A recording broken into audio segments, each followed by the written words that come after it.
Hi, I'm Roa I'm 12 and I'm from Oregon. I love Camp Janu because it's just, I don't know, kind of feels like a home away from home. Bigfoot, a 50-year journey come full circle. Written by Matthew A. Johnson. I'm Willie Rose. We are reading the book, Bigfoot, and on chapter 24 right now, and it's entitled Arguing with Onks. I was back in Grants Pass, Oregon. I had just finished showering and I was standing in front of the mirror shaving when Onks decided to engage in mind speak with me. He said, "Please come out here today. We need you to come out here, please." I responded, "I'm sorry, Onks, but I can't come out to Soya today. I have several private practice clients to see. Also, I have to go to my son's game later today. I just can't make it." Onks did not respond. Silence. I went on with my day as planned. The next morning I had just woken up and I was contemplating whether or not to climb out of bed and take a shower when Onks approached me again via MindSpeak. He said to me, "You don't have any clients to see today and your son doesn't have a game. Please come out here today. We need you to come out here, please." Well, I had no idea how he knew my schedule, but he was correct. He had me there. I had absolutely nothing on my schedule for the day. I responded, "Okay, I'll come out to Soya today." He responded, "Thank you." As Onks requested, I drove out to Soya. When I arrived there, it was very quiet. I walked around the area, picked up some trash, and threw it in the back of my pickup truck.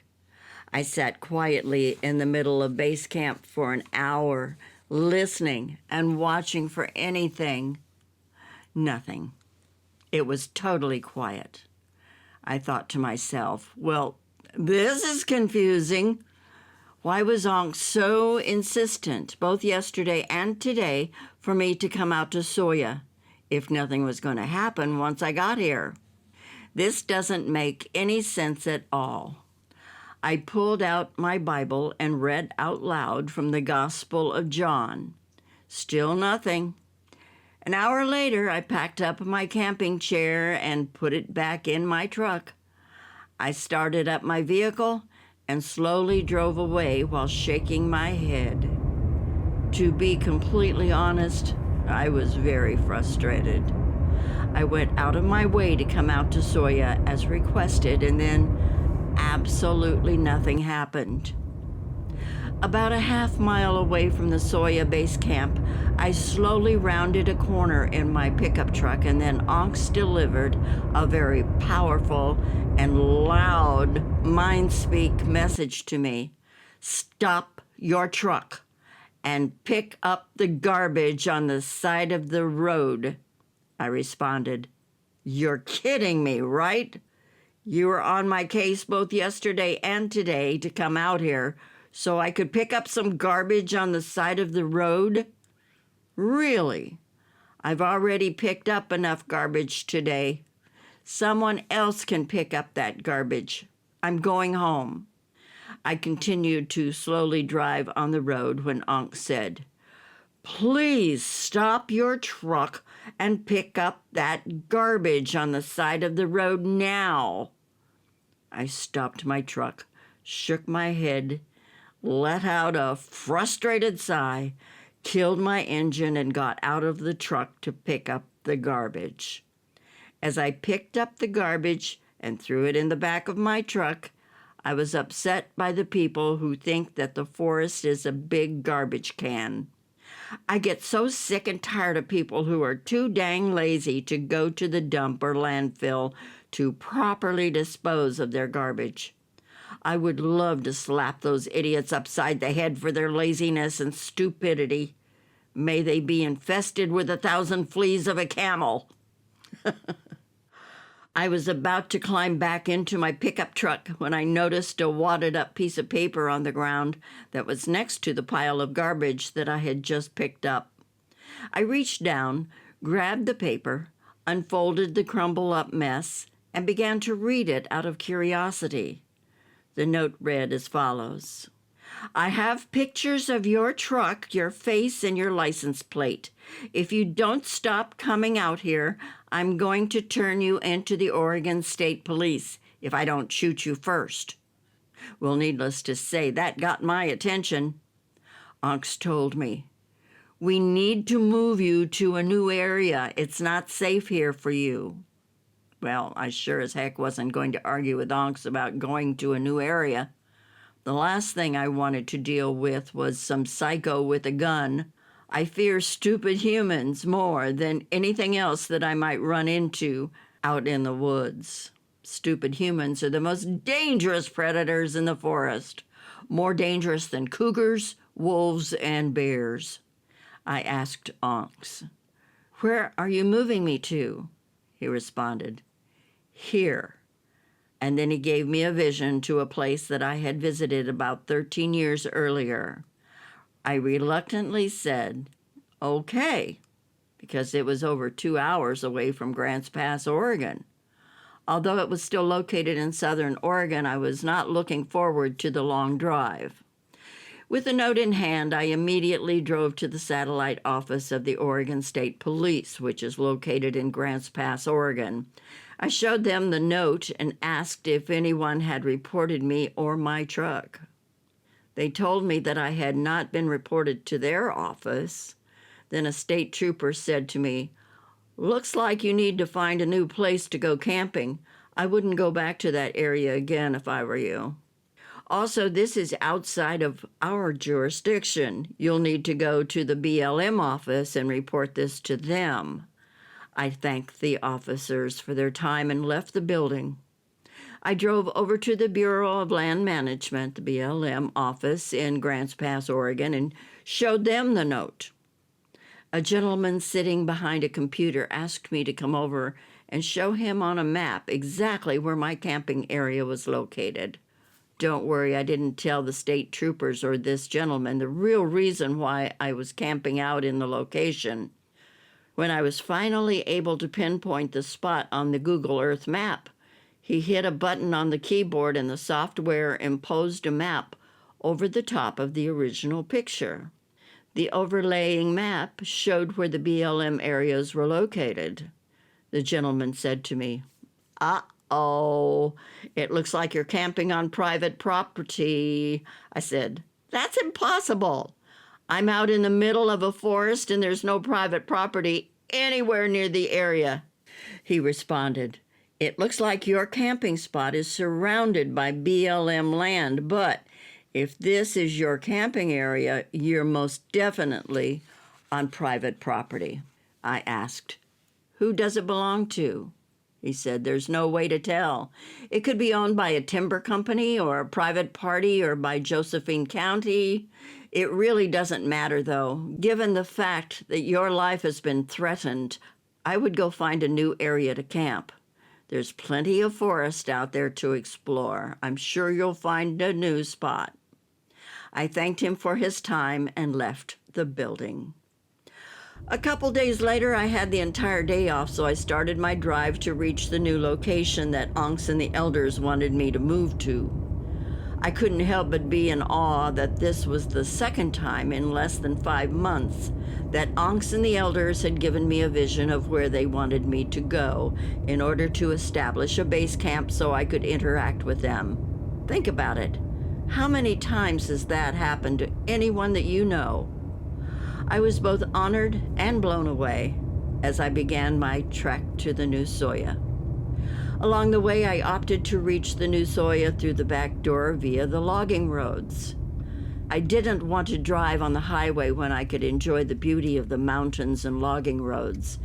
As I was driving on the logging roads, I would occasionally take a turn and explore an area. When I did, Onks asked, "What are you doing?"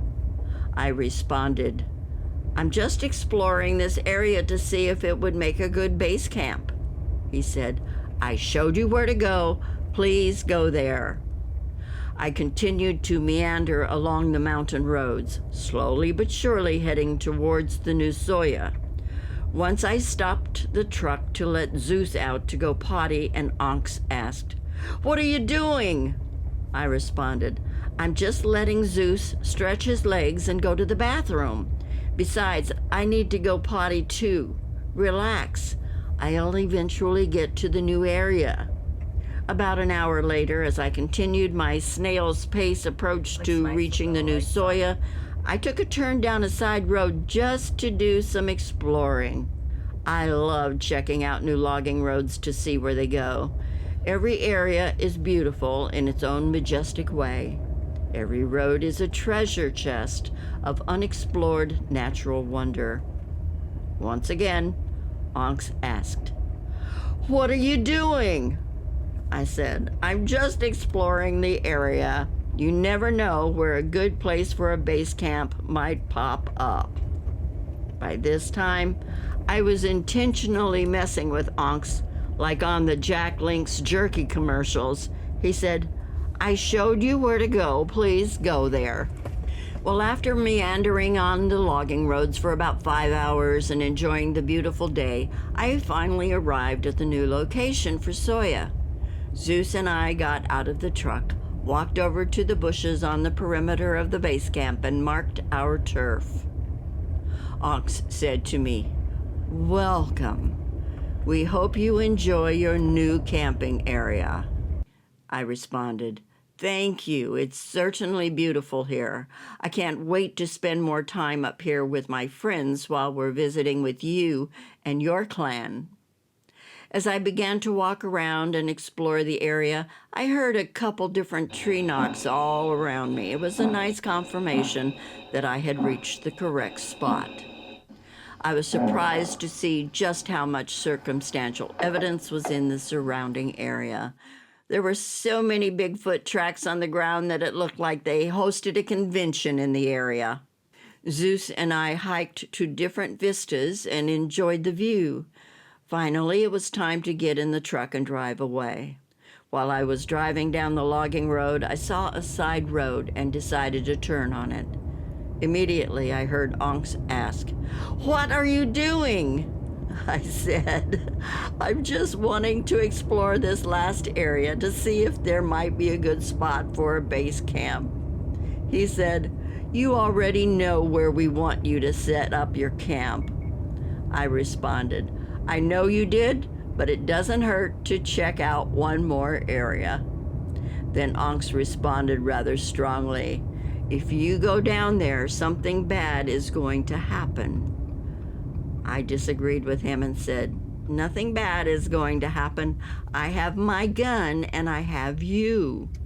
It's not going to hurt for me to take a look at what's down there. I'll be okay."